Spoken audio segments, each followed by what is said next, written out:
Pemirsa, Jakarta memiliki berbagai bangunan bersejarah yang menjadi landmark atau ikon DKI Jakarta yang hingga saat ini masih dijaga dan dirawat dengan baik. Seperti di belakang saya, ada monumen atau patung selamat datang di daerah bundaran Hotel Indonesia Jakarta Pusat. Tapi tahukah Anda pemirsa, apa makna atau arti dari monumen tersebut? Ya, patung selamat datang ini dibangun dengan tujuan untuk mengucapkan selamat datang menyambut para atlet Asian Games di tahun 1962. Menarik ya.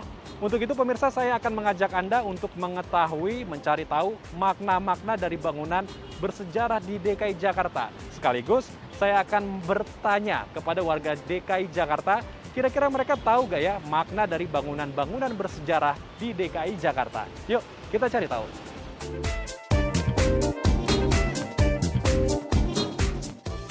Namanya yang saya dengar itu namanya patung selamat datang yang saya suka dengar dan saya pernah lihat gitu ya.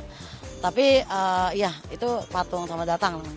Filosofi dari saya mungkin selamat datang di Jakarta atau di Indonesia ya untuk para bisa para orang yang dari luar daerah, bisa juga dari turis-turis yang masuk ke Indonesia. Banyak orang bilang patung selamat datang ya. Patung selamat datang. Tapi kalau untuk artinya monumentalnya saya kurang paham deh apa. Ya, pada tahun 1962, Presiden Soekarno membangun monumen selamat datang ini untuk menyambut tamu-tamu kenegaraan dan para atlet yang datang ke Indonesia dalam rangka kompetisi bergengsi Asian Games keempat yang diadakan di Jakarta. Patung selamat datang merupakan sebuah monumen yang terletak di tengah bundaran Hotel Indonesia, Jakarta Pusat.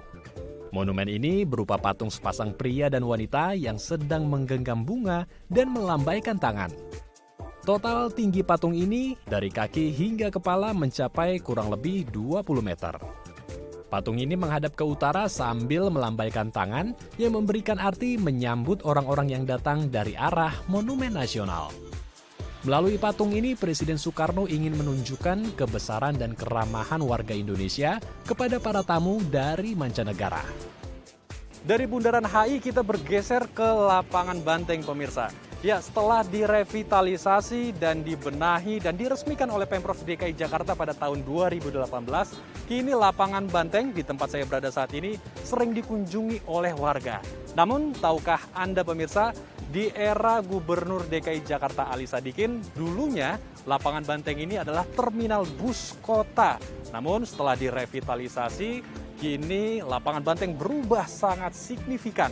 Karena kita lihat di sini ada ruang terbuka hijau, kemudian ada spot olahraga, dan di lapangan Banteng ini juga terdapat sebuah ruangan yang menceritakan sejarah panjang dari lapangan Banteng.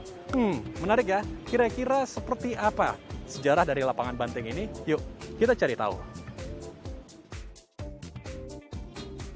Sebelum mengulas sejarah lapangan Banteng, mari kita cari tahu, apakah warga Jakarta mengetahui makna atau sejarah dari monumen yang ada di lapangan Banteng ini? Yang saya tahu hanya pembebasan Irian Barat, tetapi maknanya saya belum tahu ya Mas. Lapangan Banteng nggak tahu deh, hampir keseluruhan nggak tahu. Yang saya tahu kan patung pembebasan Irian Barat ya. Untuk filosofinya saya kurang tahu detailnya ya. Pada masa penjajahan Belanda, lapangan ini lebih dikenal dengan sebutan Lapangan Singa, dengan membangun patung atau monumen singa. Namun setelah Indonesia merdeka, patung singa tersebut diruntuhkan dan pemerintah mengubah nama lapangan ini menjadi Lapangan Banteng.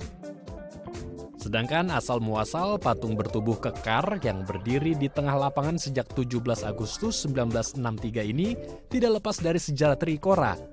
Ya, Trikora atau Trikomando Rakyat adalah nama operasi yang dikumandangkan Presiden Soekarno di Yogyakarta untuk membebaskan Irian Barat dari tangan Belanda. Kini lapangan Banteng tampak asri dan terlihat ada berbagai fasilitas publik yang disediakan Pemprov DKI Jakarta. Pertama adalah zona monumen pembebasan Irian Barat atau zona utama. Di zona ini terdapat sebuah kolam air di mana sebelum pandemi setiap Sabtu dan Minggu malam akan ada air mancur yang menari yang diiringi dengan musik dan dapat dinikmati oleh warga. Zona kedua adalah zona olahraga. Di Di zona ini, pemerintah menyediakan fasilitas olahraga seperti lapangan basket, lapangan sepak bola, dan jalur untuk berlari di sekitar Monumen Pembebasan Irian Barat. Selain itu, pemerintah juga menyediakan ruangan khusus yang berisi tentang perjalanan sejarah lapangan banteng. Ya, membangun beragam monumen dengan beragam fasilitas tentu tidak mudah. Untuk itu, bukan hanya tanggung jawab dari pemerintah, kesadaran dan peran serta warga Jakarta juga diperlukan untuk menjaga bangunan dan monumen agar wajah kota Jakarta semakin indah. Andrew Pakpahan, Budi Wirutomo, Daai TV.